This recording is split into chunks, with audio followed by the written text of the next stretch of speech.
जी रिजवान राना अब्दुल सबूर वो आएंगे बच्चे के नहीं।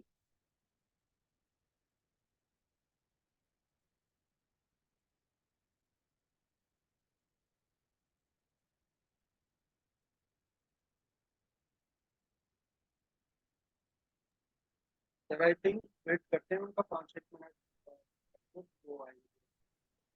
चलें 5 मिनट वेट कर लेते हैं हम। रिजवान आप पहले लेक्चर्स में क्यों नहीं थे? जी सर, मैंने ज्वाइन किया तो आपको at the end of.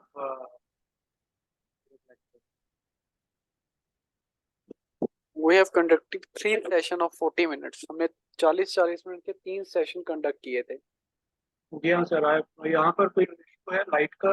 Light हमारे लेट आई है तो आई ज्वाइन आपको। फिर ऐसा है कि मैं ना लेक्चर्स जो हैं वो रिकॉर्ड कर रहा हूँ, तो आप में से रिजवान चाहे आप या आप में से राना, अब आप कोई अपना ईमेल शेयर कर दीजिएगा तो मैं उसे जितने भी लेक्चर रिकॉर्ड किए हैं मैं उसे जिप में करके आपको भेज दूंगा, ठीक है? तो वो बच्चे जिनका लेक्चर्स मिस हो गए हुए हैं तो वो रिकॉर्डिंग को सुन सकते हैं, ठीक है? जी ठीक है sir, thank you very much.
बच्चे जो भी आपकी क्लास की एक्टिविटीज है ना, अबाउट ऑलमोस्ट सिर्फ 3 या 4 एक्टिविटीज मुझे और डिजाइन करनी पड़ेंगी और फिर आपका ये पूरे सेमेस्टर का कोर्स हो जाएगा। ये मैंने सिर्फ मर्चेंडाइजिंग, जैसा कि हमने पहले डिस्कस किया था कि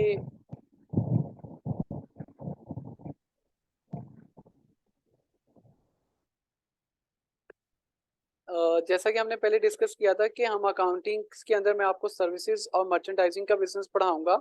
और मैंने उसमें अकाउंटिंग में हमने पढ़ना क्या है, वेरी सिंपल, हमने सिंपल फाइनेंशियल स्टेटमेंट को बनाना सीखना है कि फाइनेंशियल स्टेटमेंट बनाते कैसे हैं।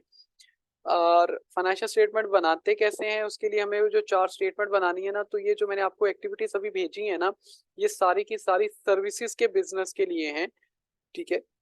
इसके बाद में आपको मर्चेंडाइजिंग के लिए जो है और स्टेटमेंट ऑफ कैश फ्लो के लिए कुछ एक्टिविटीज रह गई हैं मेरे पास, वो मुझे नेक्स्ट वीक तक आने वाली क्लास से पहले पहले, कम से कम हमारी ये 2 से 3 क्लासेस में हमारी ये एक्टिविटीज हो जाएंगी और तब तक मैं आपसे मर्चेंडाइजिंग और स्टेटमेंट ऑफ कैश फ्लो की जो एक्टिविटीज हैं वो भी आपके साथ शेयर कर लूंगा, ठीक है? तो ऑलमोस्ट ये आ गया और जो कोर्स आउटलाइन है वो भी मैं आपके साथ थोड़े दिनों में शेयर कर देता हूँ, आज या कल तक, ठीक है? ज़्यादा लेट नहीं करूँगा। अच्छा 1 मिनट रहना, मैं आवाज़ को देखता हूँ क्या मसला।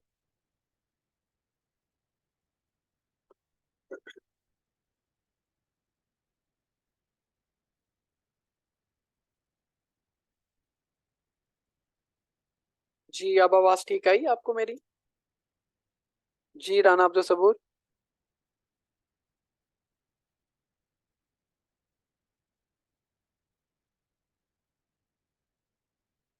Thank you.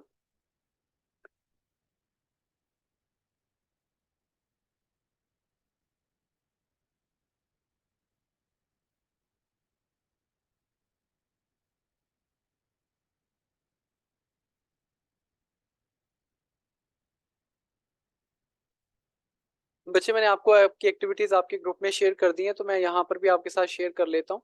फिर मुझे 2 स्क्रीन शेयर करनी है, तो काइंडली वो एक्टिविटीज़ जो है वो आप अपने मोबाइल्स पे खोल लें, जो मैंने आपको एक्टिविटी भेजी है। फॉर माई बेटर अंडरस्टैंडिंग मैं इसको कॉपी कर लेता हूँ।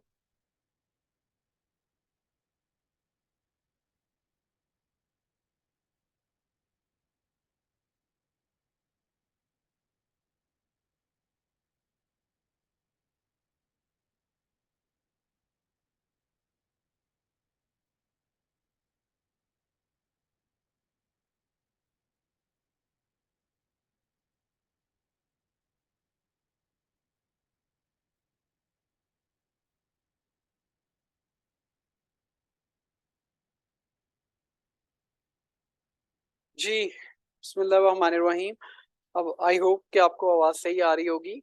ये मैंने आपके साथ स्क्रीन शेयर कर दी है। तो मैंने आपसे ये बताया था कि हमें सबसे पहले अपने बिज़नेस के लिए जो है ट्रांज़ैक्शन एनालिसिस करना है। ट्रांज़ैक्शन एनालिसिस होता है अकाउंटिंग इक्वेशन के थ्रू। ये मैंने अकाउंटिंग इक्वेशन लिख दी, आपको नज़र आ रही होगी यहाँ पर। मैं हाइलाइट भी कर दिया मैंने। Asset is equal to liability plus equity. ठीक है जी।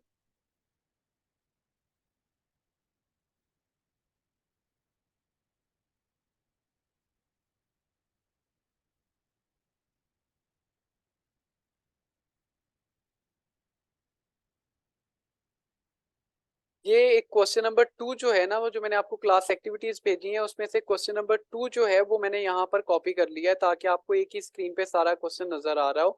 तो इस क्वेश्चन की जो पहली रिक्वायरमेंट हम फिल करने जा रहे हैं वो ये है कि प्रिपेयर द अकाउंटिंग इक्वेशन। अच्छा बेटा, कुछ बच्चे ये कह रहे थे कि हमें लेक्चर जो है वो डाइजेस्ट करने में प्रॉब्लम हो रहा है। एक बात याद रखिएगा कि अकाउंटिंग का लेक्चर आपको सिर्फ उसी वक्त समझ आएगा जब हम एक प्रोसेस के थ्रू उसे एक ऐसे पॉइंट पे एंड करें कि जहां पर हम उसे कंक्लूड कर सके हों। अगर मैं आपको आज ये अकाउंटिंग इक्वेशन नहीं पढ़ाऊंगा ना, तो नेक्स्ट क्लास में आपको इससे ज्यादा प्रॉब्लम फेस करनी आएगी। अगर नहीं तो हम आपको नेक्स्ट क्लास में मैं आपको एक एक्सपेरिमेंट करके दिखा दूंगा इसका। लिखा आ जाए प्रिपेयर द अकाउंटिंग इक्वेशन या प्रिपेयर द टेबुलर एनालिसिस, तो आपको अकाउंटिंग इक्वेशन बनानी पड़ेगी ऐसे। ठीक है। और आप पेपर को लैंडस्केप कर सकते हैं। ठीक है जी। अब ये देखिएगा, पहली इक्वेशन ये है, पढ़िएगा जरा। ये मैं रेड कर दी मैंने इसे। ये देखिए जी, made cash investment ₹90,000 to start business. अब ये बिजनेस है क्या? ये मैंने लिखा selected transaction for Gulzare Sadiq lawn care company. यानी कि गुलजारे सादिक जो पार्क है उसकी जो लॉन केयर कंपनीज हैं जिसके पास उसकी और वो है केयर कर रही है, उसने क्या किया है, 90,000 रुपए की इन्वेस्टमेंट की है, यानी कि लॉन केयर कंपनीज को स्टार्ट करने के लिए। तो अब हम इसे ट्रांजैक्शन में से हमें आइडेंटिफाई करना है ड्यूल इफेक्ट सबसे पहले। तो जी बताइएगा, मेड कैश इन्वेस्टमेंट। अच्छा, ये मेड कैश इन्वेस्टमेंट किसने की है? आप इसे सिंपल ऐसे भी लिख सकते हैं, ऑनर या मिस्टर एबीसी, जो भी उसका नाम हो। ठीक है। वो उसने क्या किया है, इन्वेस्ट किया है 90,000 रुपया टू स्टार्ट बिजनेस। तो मैंने आपको बिजनेस का पहला रूल क्या सिखाया था, वो याद रखिए कि business is an separate legal entity from its owner. कि बिजनेस जो है वो अपने ऑनर से अलग है। तो हमें ये जो ट्रांजैक्शन यहाँ पर देखनी है ड्यूल इफेक्ट, वो बिजनेस के पॉइंट ऑफ व्यू से देखनी है, यानी कि Gulzare Sadiq lawn care company के पर्सपेक्टिव से देखनी है। ये जो सर्विसेज का बिजनेस है ये करने का। तो कि बिजनेस इस ट्रांजैक्शन की वजह से बिजनेस में क्या फर्क पड़ा है जी? कौन बताएगा कि क्या फर्क पड़ा है? कौन से दो इफेक्ट्स आए हैं कारोबार के ऊपर, ऑनर के ऊपर नहीं? जी अब्दुल सबूर, रिजवान, सदफ, शान बतूल।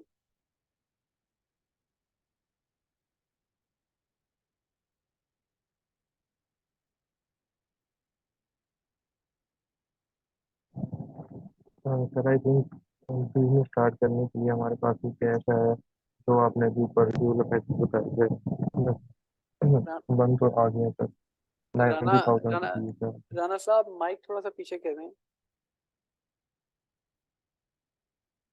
जी आप बताएं प्लीज।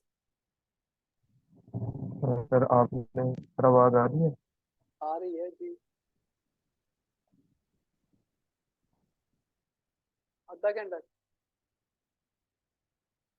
जी सर आवाज ठीक आ रही है? जी जी, अब कुछ क्लियर है।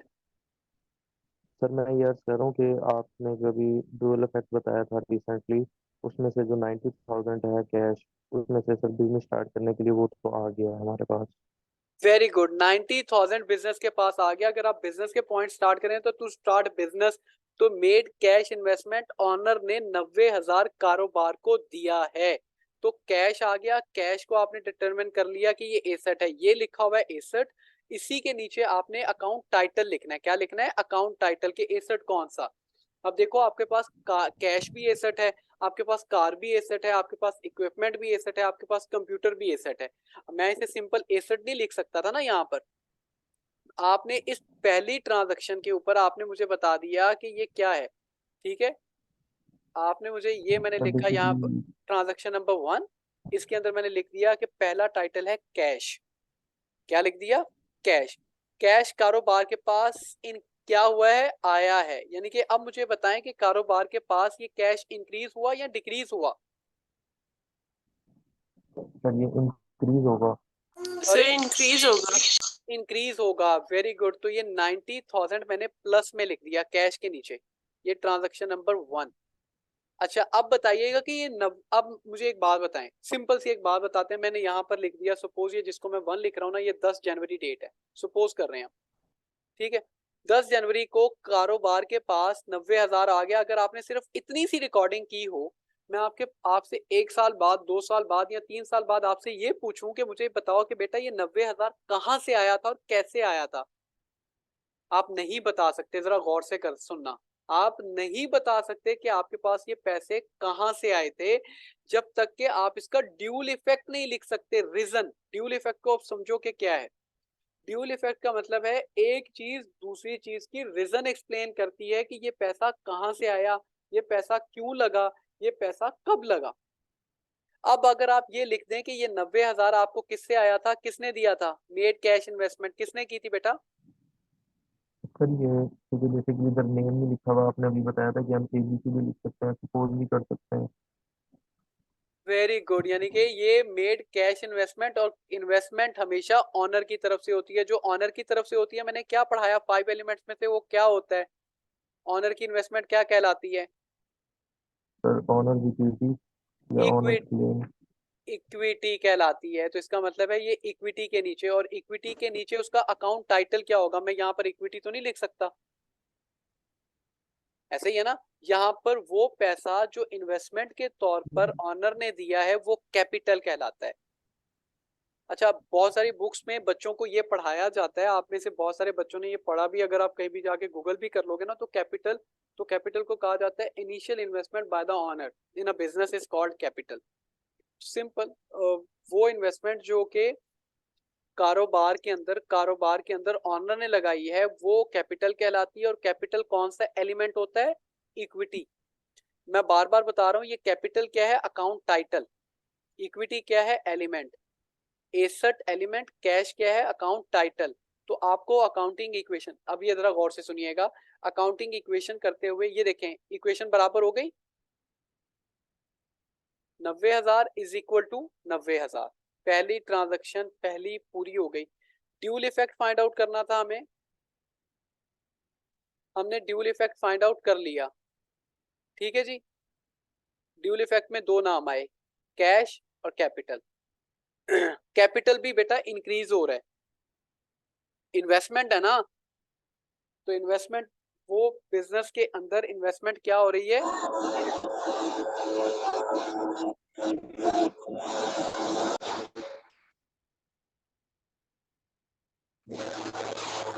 राणा साहब म्यूट। अब्दुल अलीम,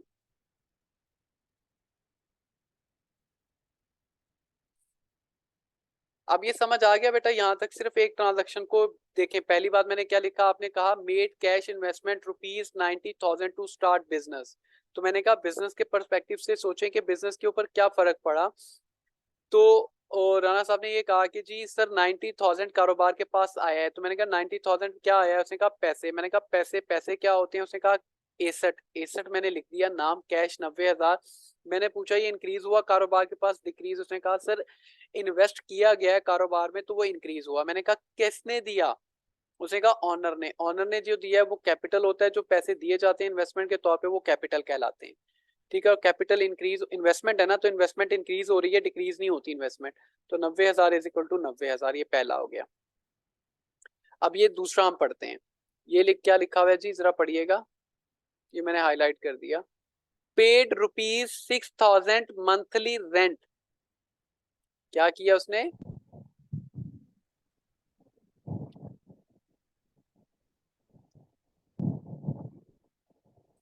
उसने मंथली रेंट पे कर दिया। ये देखें इसके ना, अच्छा याद रखिएगा, अकाउंटिंग की सबसे खूबसूरती ये है कि इसके ट्रांजैक्शन के, ये जो मैं स्टेटमेंट है ना, इस स्टेटमेंट को ट्रांजैक्शन बोल रहा हूँ बार बार। अच्छा, इसकी खूबसूरती ये है कि इसकी ट्रांजैक्शन के पहले दो वर्ड आपको एक एलिमेंट बता देते हैं। दो एलिमेंट फाइंड आउट करने हैं ना, तो पहला लिखा हुआ है पेड। पेड का मतलब क्या? अदायगी करना। किस चीज की अदायगी की है? रुपीस की। तो इसका मतलब है पेड अदायगी की है, तो कैश, कैश है, कैश आपको अंडरस्टूड है। अच्छा, ऐसा नहीं पॉसिबल कि कैश इस ट्रांजैक्शन में, ये जो पहली ट्रांजैक्शन है इसमें कैश एसेट हो, इसमें कैश जो है वो एक्सपेंस बन जाए, इसमें कैश फिर एसेट बन जाए, इसमें कैश फिर, नहीं नहीं। Once you have determine that कि कैश इज एन एसेट, तो वो एसेट है। अच्छा, अकाउंटिंग जो है ना वो मैथ से भी ज्यादा इजी है। मैथ के अंदर चार चीजें होती हैं, प्लस, माइनस, मल्टीप्लिकेशन, डिवाइड। ऐसे ही है, अकाउंटिंग के अंदर सिर्फ दो चीजें होती हैं, प्लस और माइनस। ठीक है, जो मैं इंक्रीज और डिक्रीज कह रहा हूँ आपको, ये कि ये देखें, मैं कहा कैश इंक्रीज हुआ तो मैंने प्लस में लिख दिया, यानी कि प्लस का साइन लगाने की जरूरत नहीं होती साथ। अब दूसरी ट्रांजैक्शन में क्या हुआ? पेड ₹6,000। भाई सिंपल सी बात, पेड की है, क्या किया है? 6,000 कैश दिया है। तो कैश कारोबार के पास से किसने दिया? कारोबार ने दिया है, यानी कि गुलजार सादिक लॉन केयर ने दिया है। तो कैश की अदायगी की है, तो कैश डिक्रीज हो गया। कैश की हेडिंग पहले बनी हुई है, ये नंबर मैंने 2 लिखा, इसी के नीचे मैंने लिखा, जब कोई अमाउंट अकाउंटिंग के अंदर ब्रैकेट में लिख दी जाती है तो इसका मतलब माइनस का साइन। ये देखें, उसने मैंने ब्रैकेट लगाई, उसने माइनस का साइन रीड कर लिया उसे। तो अगर मैं मैन्युअली कर रहा होता तो वो उसे ना करता ना, तो ब्रैकेट में अमाउंट जो लिखी जाती है वो किस चीज को रिप्रेजेंट करती है? माइनस को। तो यह मैंने माइनस लिख दिया। कैश डिक्रीज हुआ ना, पेड की है, आपके कारोबार ने इसकी अदायगी की। भाई साहब, मैं कल को आपसे ये पूछ लूं कि ये कारोबार के अंदर से 6,000 डिक्रीज हुआ, भाई साहब क्यों हुआ? अगर आपने इसका ड्यूल इफेक्ट, यानी कि इसकी रीजन ना लिखी, इफेक्ट का मतलब रीजन, ड्यूल इफेक्ट रीजन, इसकी रीजन ना लिखी होती कि हमने रेंट है, रेंट क्या होता है? रेंट 3 मंथली की है ना, मंथली का मतलब बेनिफिट कंज्यूम हो चुका हुआ है। और मैंने आपको बताया ये किसके नीचे आता है? इक्विटी के नीचे। ये कैपिटल लिखा, यहां पर मैं लिखूंगा एक्सपेंस। एक्सपेंस हमेशा माइनस में आता है, एक्सपेंस हमेशा इक्विटी में से माइनस होता है। यार देखो, सिंपल सी एक बात बताता हूँ, एक्सपेंस को हम इक्विटी के अंदर क्यों ट्रीट कर रहे हैं? मैं मर्ज कर दिया, ये लिख दिया।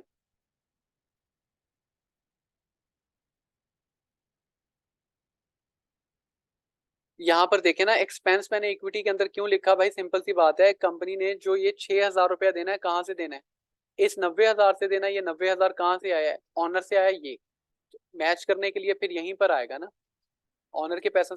ये मैंने लिखा जी, ये यहाँ पर गया 6,000, बिल्कुल इसके सामने एक्सपेंस यहाँ पर मैंने माइनस कर दिया, सॉरी माइनस कर दिया 6,000 के साथ। -6,000 इज इक्वल टू -6,000, बराबर हो गया कि नहीं हो गया? इक्वेशन दूसरे पे भी बराबर हो गई। ठीक है भाई साहब, ये तीसरी ट्रांजैक्शन पे आप आते हैं। ये है परचेज्ड। भाई मैं देख लो, मैंने आपसे पहले कहा कि हर ट्रांजैक्शन के पहले दो वर्ड आपको एक अकाउंटिंग एलिमेंट डिटरमिन करने में आपको हेल्प कर देते हैं। तो पहला वर्ड है परचेज इक्विपमेंट। इक्विपमेंट का मतलब कोई भी टूल्स हो सकता है एसेट की फॉर्म। परचेज क्या किया है? इक्विपमेंट। तो हम यहीं पर रुक गए, हमने अगली बात पढ़ी नहीं है कि अगली ट्रांजैक्शन क्या है। उसने किया परचेज इक्विपमेंट। तो परचेज करने से वो जो इक्विपमेंट है वो कंपनी के पास इंक्रीज हुआ। और इक्विपमेंट क्या है 5 एलिमेंट्स में से? कुछ पूछना है?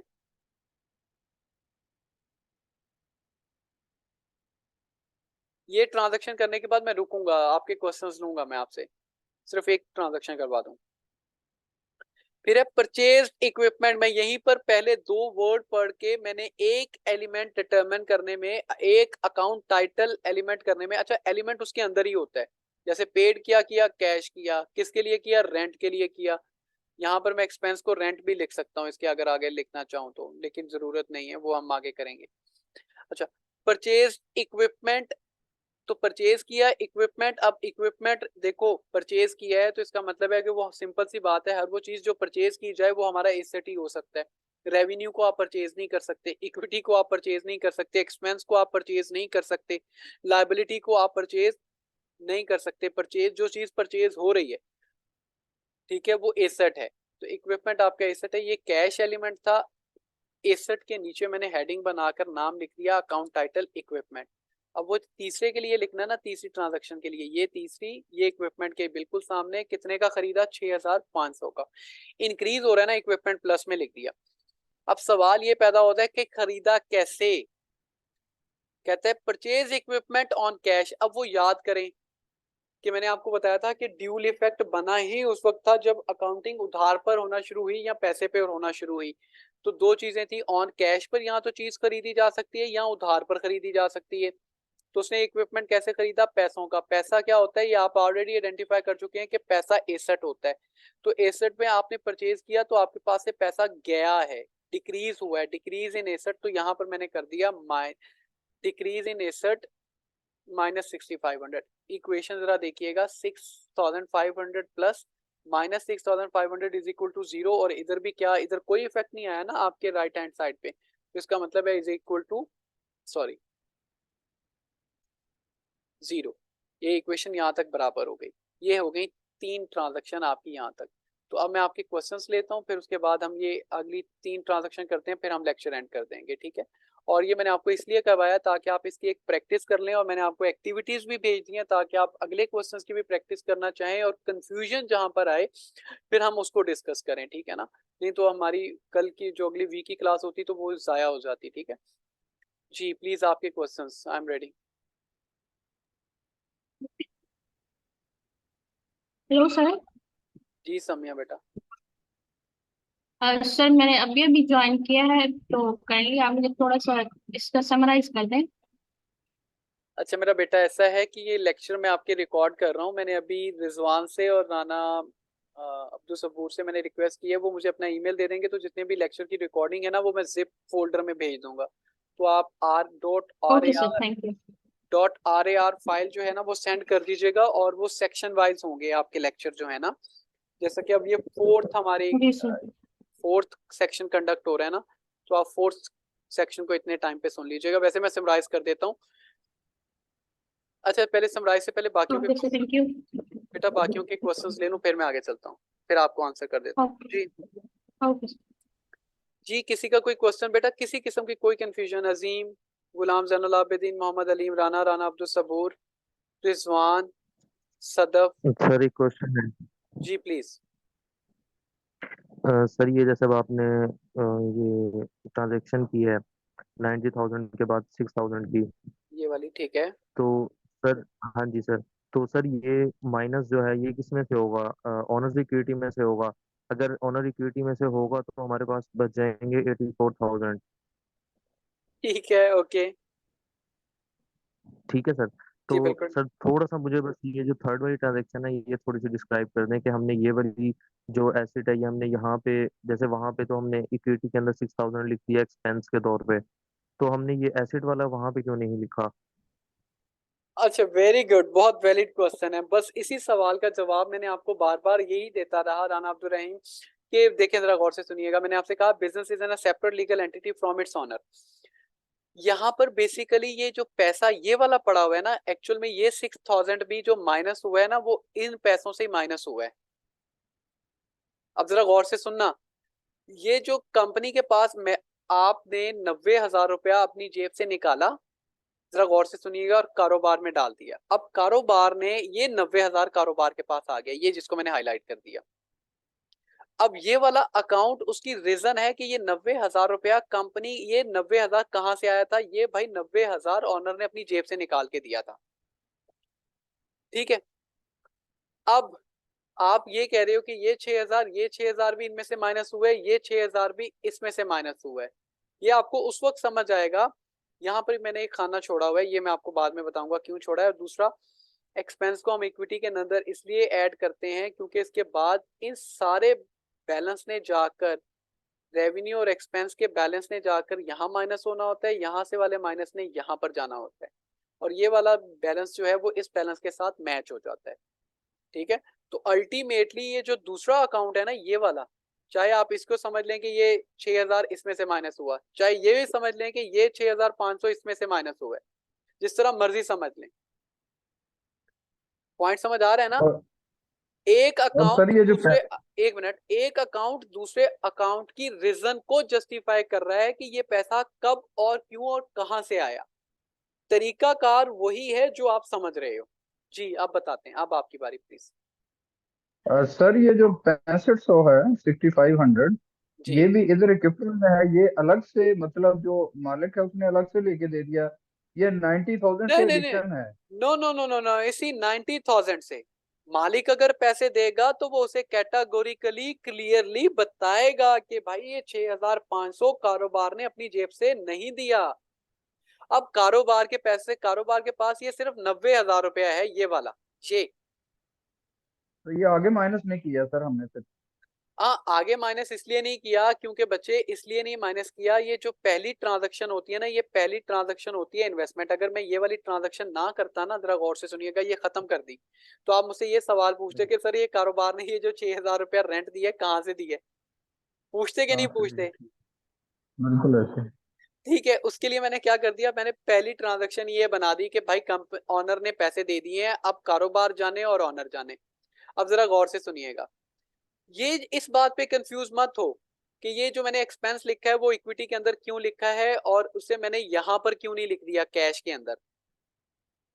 इसलिए क्योंकि एक्सपेंस जो होता है ना, उसका बेनिफिट और जो रेवेन्यू आएगा, जो कमाई होगी वो भी इक्विटी कहलाएगी, ऑनर का हिस्सा कहलाएगी, जो खर्चा होगी वो भी इक्विटी का हिस्सा कहलाएगी। फिर ये दोनों अकाउंट को ना, ये रेवेन्यू लिखना है मैंने यहाँ पर, मैं पहले लिख देता हूँ, चलो REVEN, ये दोनों यहाँ पर क्लोज हो जाएंगे, खत्म हो जाएंगे यहाँ से।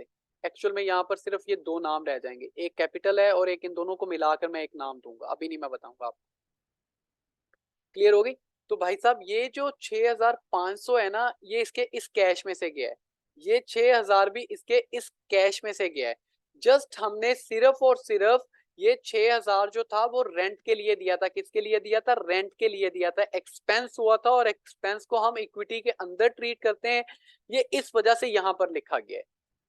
ये अपने एलिमेंट के नेचर की वजह से यहां पर लिखा गया है और ये भी अपने एलिमेंट की नेचर की वजह से लिखा गया है। कैश को मैं इसीलिए मैंने यहाँ पर कैटेगोरिकली ये क्लियर कर दिया, वाजिया तौर पे बता दिया आपको कि बेटा याद रखना, ये ना समझिएगा कि यहाँ पर कैश पेड हुआ है तो वो इक्विटी में चला गया, यहाँ पर कैश हमारे पास आ रहा है तो यहाँ पर हमारे पास वो एसेट बन गया। नहीं, कि आपको, आपने एक दफा डिटरमिन कर लिया ना कि कैश एसेट है तो वो एसेट ही रहेगा। ठीक है, तो इस वजह से तो इस चीज पे कंफ्यूजन नहीं होना। तो अब मैं प्रिसाइज करता हूँ अपने सवाल के जवाब को कि भाई साहब ये जो 6,000 माइनस हुआ था और ये इक्विटी में जो मैंने लिखा, ये इसके एक्सपेंस की नेचर की वजह से लिखा है।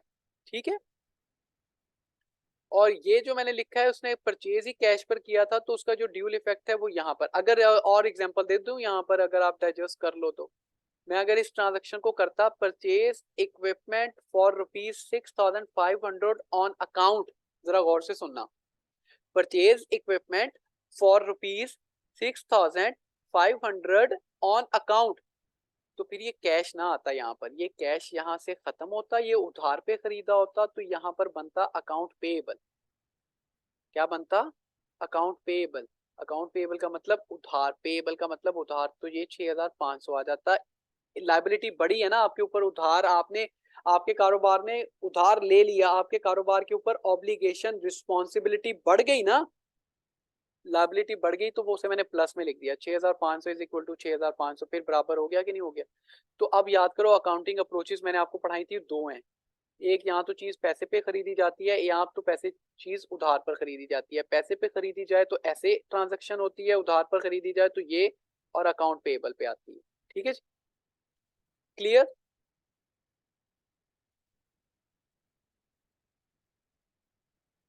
सर क्लियर है।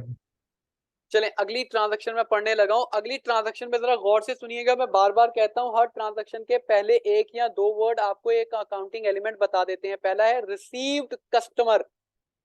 अब ये नहीं है कि कस्टमर का रिसीव कर लिया, खैर यहाँ पर मुझे लिखना चाहिए था रिसीव कैश फ्रॉम कस्टमर। ठीक है, और ये देखें क्या आ गया, received customer ₹4,500 for services provided. हमने क्या रिसीव किया? 4,500। 4,500 क्या है? कैश। कैश क्या होता है? एसेट हम पहले डिसाइड कर चुके हैं। रिसीव्ड किया है तो कारोबार के पास इंक्रीज हुआ है, तो इंक्रीज हुआ तो मैंने प्लस में लिख दिया। अब मुझे ये बताएं कि कारोबार के पास ये 4500 कहाँ से आया। उसने सर्विसेज प्रोवाइड की, उसका काम क्या था सर्विसेज का, लॉन केयर कंपनी है उसकी, उसने गुलजार सादिक की लॉन की केयर की होगी और उसके लिए उसने सर्विसेज प्रोवाइड की और उसे मैनेजमेंट ने 4500 दिया। क्यों दिया, अब ये जरा गौर से सुनिएगा, ये उसका सर्विसेज है यानी कि उसने सेल की है, सेल की है तो क्या जनरेट हुआ, रेवेन्यू, और रेवेन्यू हमेशा इक्विटी का पार्ट होता है। और ये यहाँ पर रेवेन्यू इंक्रीज हो रहा है, सेल इंक्रीज हो रही है ना, बिक रहा है आपका काम। यहाँ पर इसका ऑपरेशन क्या था, सर्विसेज प्रोवाइड करना, लॉन केयर सर्विसेज। इसने लॉन केयर सर्विसेज प्रोवाइड की अपने कस्टमर को, उसने 4500 रुपया दिया। आपके पास कारोबार के, आपके पास पैसा आ गया, क्यों आया, आपकी सेल हुई है, उस सेल को हम रेवेन्यू कहते हैं। अच्छा, यहाँ पर मैं वर्ड सेल क्यों नहीं लिखा, इसलिए नहीं लिखा, सेल वर्ड उस वक्त यूज किया जाता है जब आप कोई टेंजिबल या फिजिकल गुड्स या प्रोडक्ट दे रहे हो। ठीक है जी, ये भी इक्वेशन बराबर हो गई ना यहाँ पर, ये देखें। उसके बाद फिफ्थ पे जाते हैं, ये फिफ्थ बहुत आसान है भाई। फिफ्थ पे है विड्रॉ कैश। भाई सिंपल सी बात है, मैं पहले दो वर्ड पे फिर रुक गया। विड्रॉ क्या किया, कैश, कारोबार में से पैसा निकला है, कैश एसेट होता है, एसेट डिक्रीज हुआ 1000 से, मैंने फौरन 1000 माइनस कर दिया एसेट में से। भाई निकला क्यों है, ऑनर के पर्सनल यूज पे। लेकिन मैं तो आपको स्टोरी उस वक्त का ये सुनाता आ रहा हूँ कि भाई क्या सुनाता आ रहा हूँ कि owner is in separate legal entity from its owner. कि अगर आपकी एक ग्रोसरी दुकान, एक आपकी किराने की दुकान है, आप उसमें से उठाकर एक टॉफी नहीं खा सकते। अगर आपने एक टॉफी उठा के भी खा ली है, एक कैंडी उठा के भी खा ली है, तो आपको उसके पैसे रखने पड़ेंगे। तो आपने ये 1000 रुपया निकाल लिया। अब अगर आप अपने कारोबार में से कोई चीज मालिक अपने पर्सनल यूज के लिए निकालता है, अकाउंटिंग की लैंग्वेज में उसे ड्राइंग्स कहते हैं। क्या कहते हैं, ड्राइंग्स। और ड्राइंग्स हमेशा इक्विटी में आता है वो, क्योंकि उसको ऐसे ही ट्रीट किया जाता है कि जैसा कि एक्सपेंस को। एक्सपेंस भी क्योंकि माइनस हो रहा है इक्विटी के अंदर से, तो ड्राइंग्स भी माइनस होगा। जरा गौर सुन लीजिएगा, ड्राइंग्स को ट्रीट एज ए एक्सपेंस किया जाता है, लेकिन ड्राइंग्स एक्सपेंस होता नहीं है। दोबारा बताता हूँ, ड्राइंग्स को ट्रीट ऐसे किया जाता है जैसा कि अकाउंटिंग में एक्सपेंस को किया जाता है, लेकिन ड्राइंग्स एक्सपेंस नहीं होता। कारोबार के अंदर हर वो चीज एक्सपेंस कहलाएगी जिसका आपको फायदा पहुंचे, जो आपके लिए रेवेन्यू जनरेट करे, जो मैचिंग प्रिंसिपल मैंने आपको बताया है। तो इस 1000 रुपए से कंपनी को कोई फायदा नहीं हुआ, इसलिए हमने इसका नाम रख दिया ड्राइंग्स। बेटा फिर छठी ट्रांजैक्शन पे आ गए हम। छठी ट्रांजैक्शन पे है incurred advertising expense rupees 3700 on cash। incurred का मतलब वाकया रोनुमा हो जाना, एडवर्टाइजमेंट एक्सपेंस हुआ है कितने का, 3700 का। क्या आपकी कंपनी ने एडवर्टाइजमेंट करवाई है, तो आपने कैश पे किया होगा। कैश क्या है, एसेट, एसेट आपके पास से क्या हो रहा है, डिक्रीज, 3700 रुपया आपके पास से डिक्रीज हो गया। हुआ क्यों, आपने क्या करवाया, एडवर्टाइजमेंट। एडवर्टाइजमेंट करवाई, 2 मिनट की 3 मिनट की आपकी कमर्शियल चली, आपने पेनाफ्लेक्स लगाई, आपका वो बेनिफिट कंज्यूम हो गया। जैसे आपका वो बेनिफिट कंज्यूम हो गया, वो एक्सपेंस बन गया। एक्सपेंस की हेडिंग ऑलरेडी बनी हुई है इक्विटी के नीचे, तो मैं यहाँ पर आया, इससे मैंने माइनस कर दिया 3700। मैंने गलती से माइनस का साइन भी लगा दिया ना उसके साथ। ठीक है जी बेटा, 4 मिनट के बाद क्लास एंड हो जाएगी, तो बस आप ये समझ लीजिएगा। क्वेश्चन मैं आपके फिर नेक्स्ट क्लास में ले लूंगा। क्वेश्चन नंबर 7 है, purchase additional equipment rupees 4000 cash. ये बिल्कुल ट्रांजैक्शन ऐसे है जैसा कि ट्रांजैक्शन नंबर बिल्कुल 3। इक्विपमेंट की हेडिंग पहले बनी हुई है, हमें बनाने की जरूरत नहीं है। हमने 4000 का एडिशनल इक्विपमेंट खरीदा है तो ये आ गया, कैश पर खरीदा है तो कैश हमारे पास से जा रहा है तो वो डिक्रीज हो गया। 8वें पे है रिसीव्ड कस्टमर, तो ये बिल्कुल ट्रांजैक्शन नंबर ऐसे ही है जैसा कि ट्रांजैक्शन नंबर 4। रिसीव्ड क्या किया है, कैश किया है, कैश हमारे पास इंक्रीज हो गया 8000 से, क्यों किया है, कस्टमर को सर्विस प्रोवाइड की है तो रेवेन्यू जनरेट हुआ। रेवेन्यू हमारा इक्विटी का पार्ट है और वो हमेशा इंक्रीज होता है, डिक्रीज नहीं होता। ये 8000 ठीक हो गया, सिंपल। ये लें जी, यहाँ पर मैंने इसे सम किया सॉरी गलत हुआ है,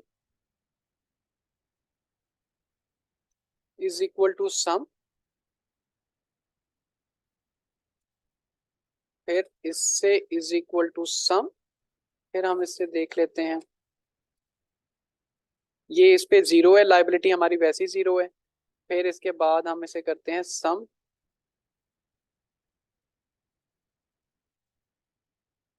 ये आ गया। फिर हम इसके बाद कहाँ पर है, यहाँ पर है ना, चलो यहाँ पर इज इक्वल टू सम, ये जो कैपिटल है इसका आ गया। फिर हम इसको करते हैं रेवेन्यू को सम,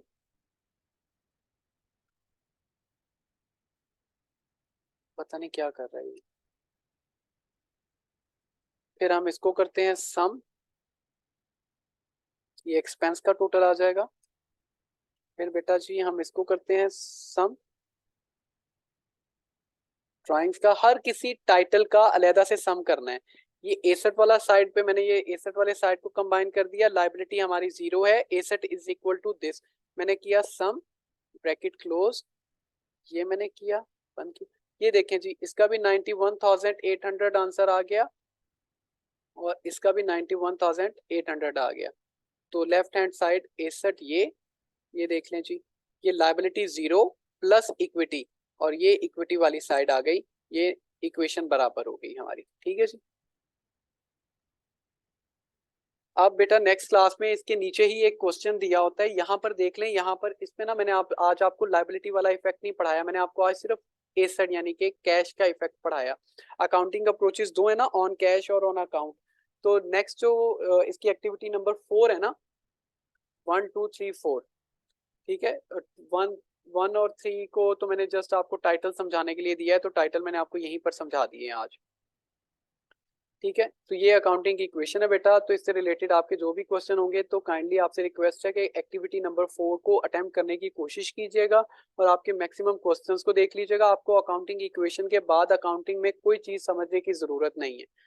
मैं शर्त लगाता हूँ कि आप 110% आपको अगर अकाउंटिंग की इक्वेशन समझ आ गई है ना, और आपकी अच्छी बात यह है कि आप लोग जितने क्वेश्चंस पूछेंगे आपकी क्लैरिटी उतनी ही जल्दी हो जाएगी। ठीक है, ओके जी, थैंक यू, अल्लाह हाफिज़, बाय बाय।